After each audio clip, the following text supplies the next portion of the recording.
আসসালামু আলাইকুম, কেমন আছো সবাই? আমি আসলে একটা নতুন স্টোরি শুরু করতেছি। আমি জানি না তোমাদের কেমন পছন্দ হবে, বাট আমি ট্রাই করবো আমার বেস্টটা দিয়ে তোমাদের বোঝানোর। তো শুরু করি। বৃষ্টি ভেজা এক বিকেল, শিউলের ব্যস্ত শহরের মাঝখানে ছোট্ট একটি ক্যাফে জানালার পাশে বসেছিল জাঙ্কুক। তার সামনে এক কাপ কফি, কিন্তু কফি অনেক আগেই ঠান্ডা হয়ে গেছে, আর তার চোখ বারবার দরজার দিকে যাচ্ছিল। আজ 5 বছর পর সে এমন একজনের অপেক্ষা করছে যাকে সে ভুলতে চেয়েও কখনো ভুলতে পারেনি। তার নাম ছিল টি।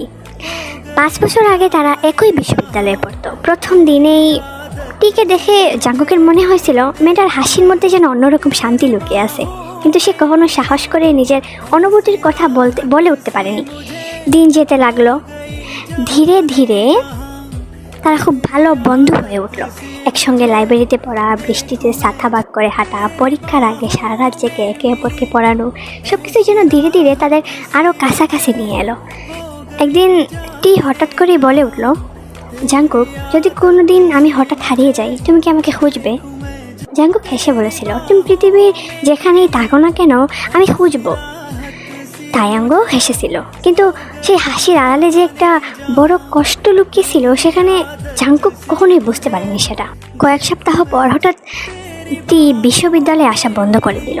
ফোন বন্ধ, মেসেজের উত্তর নেই, কেউ জানতো না সে কোথায় গেছে। জাঙ্কুক প্রতিদিন ক্যাম্পাসে এসে অপেক্ষা করতো, তাদের প্রিয় বেঞ্চে বসে থাকতো ঘন্টার পর ঘন্টা, কিন্তু টি আর কখনো ফিরে আসেনি। 5 বছর পর একদিন হঠাৎ জাঙ্কুকের বাসায় একটি সাদা খাম এলো।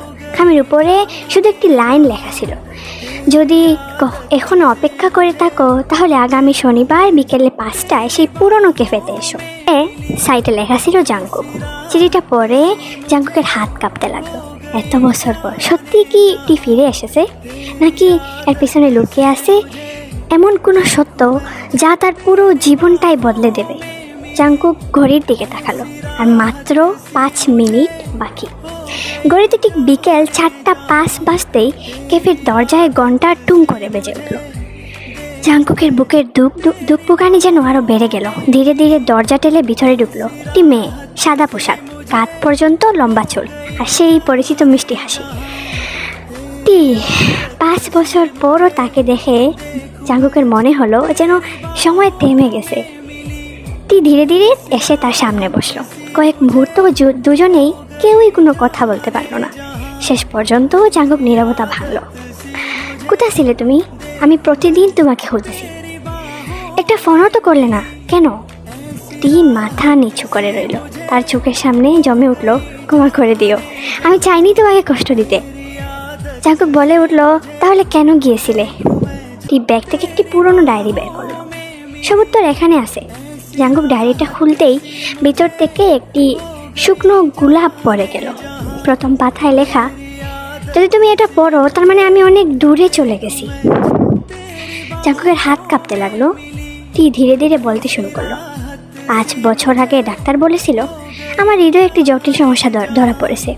চিকিৎসার জন্য আমাকে বিদেশে যেতে হবে। তখন আমি ভেবেছিলাম আমি যদি ফিরে আসতে না পারি তাহলে তোমার অপেক্ষা কষ্ট দিয়ে লাভ কী? জাঙ্কুক অবাক হয়ে শুধু তাকিয়ে রইল। তার চোখ দিয়ে নীরবে জল গড়িয়ে পড়ল। তুমি একবারও আমাকে বিশ্বাস করলে না?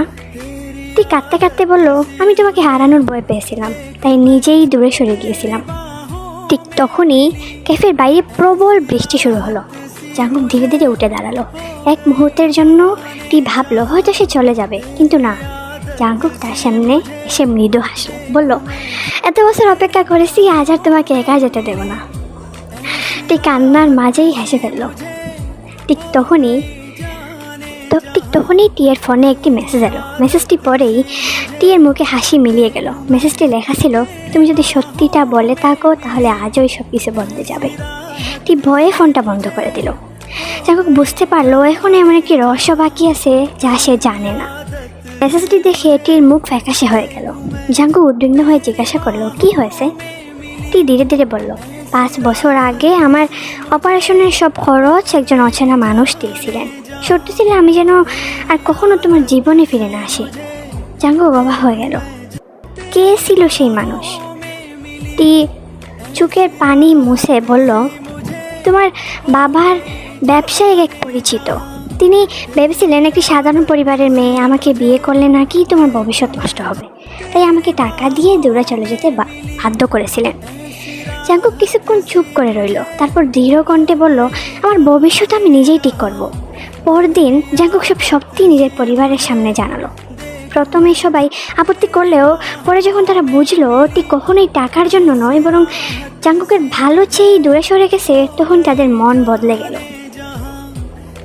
কয়েক মাস পর সেই একই নদীর ধারে, যেখানে তারা একটি ভবিষ্যতের স্বপ্ন দেখেছিল, জাঙ্কুক টিকে একটি ছোট্ট আংটি দিল।